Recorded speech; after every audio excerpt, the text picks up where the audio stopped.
फ़याज़ मलिक हैं, कहते हैं कि अगर बंदा मस्जिद में बाजमात नमाज की अदायगी के लिए जमात के साथ शामिल हो और जमात में शामिल होने से पहले नमाज की नीयत करना भूल जाए, दरमियान में याद आए तो अब शरई हुक्म क्या होगा। दूसरी बात यह है कि अगर तन्हा नमाज पढ़ने के लिए खड़ा हो और नीयत करना भूल जाए, दौरान नमाज याद आए कि मैं नीयत करना भूल गया हूँ, तो इस सूरत में क्या मसला होगा, रहनुमाई फरमा दें। गुजारिश ये है कि अगर इंसान तन्हा नमाज पढ़ रहा हो या जमात के साथ हो, दोनों सूरतों में नीयत करना शर्त है। अब इस नीयत से मुराद दिल की नीयत है। अब जाहिर है कि जब इंसान घर से चलता है, वुजू करता है, बाकायदा नमाज का एहतमाम शुरू करता है, फिर मस्जिद जाता है, तो ये उसका इरादा तो है नमाज अदा करने का। यही जो दिल का इरादा है, यही उसकी नीयत शुमार होगी।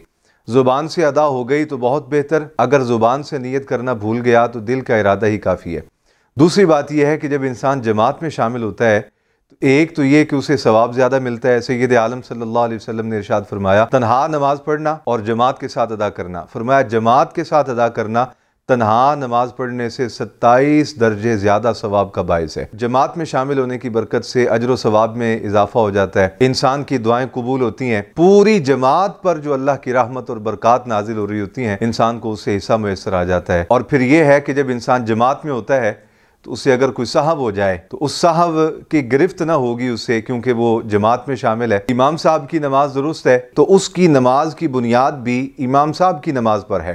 सो इमाम साहब की नमाज दुरुस्त है, पूरी जमात की नमाज दुरुस्त है। पूरी जमात की नमाज दुरुस्त है तो गोया इस शख्स से जो साहब हुआ उसका साहब भी माफ़ कर दिया जाएगा। इसलिए जमात के साथ नमाज अदा करनी चाहिए, ज़ौक़ बनाना चाहिए बाजमात नमाज अदा करने का। इसी तरह अगर कोई शख्स तन्हा नमाज पढ़ रहा है और वो इब्तिदा में नीयत करना भूल गया, अब उसके लिए भी यही हुक्म है, उसे दोबारा नए सिरे से नमाज नहीं पढ़नी होगी, उसकी नमाज दुरुस्त है। इसलिए कि नीयत दिल के इरादे का नाम है।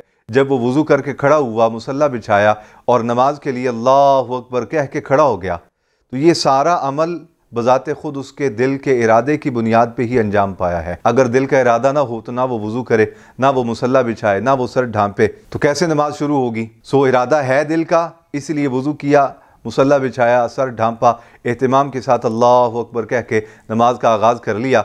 अब हुआ ये कि वो नीयत ज़ुबान से करना भूल गया, तो तमाम फ़ुक़हा ने, आइम्मा दीन और मुज्तहिदीन ने यही कौल किया है कि ज़ुबान से अदा करना बहुत बेहतर, ना अदा हो सके, भूल जाए तो दिल का इरादा ही काफ़ी है, उसकी नमाज दुरुस्त है, वो अपनी नमाज मुकम्मल कर ले, उसे अल्लाह रब्बुल आलमीन की बारगाह से पूरा पूरा अजर व सवाब मिलेगा। अस्सलामु अलैकुम व रहमतुल्लाहि व बरकातुहू।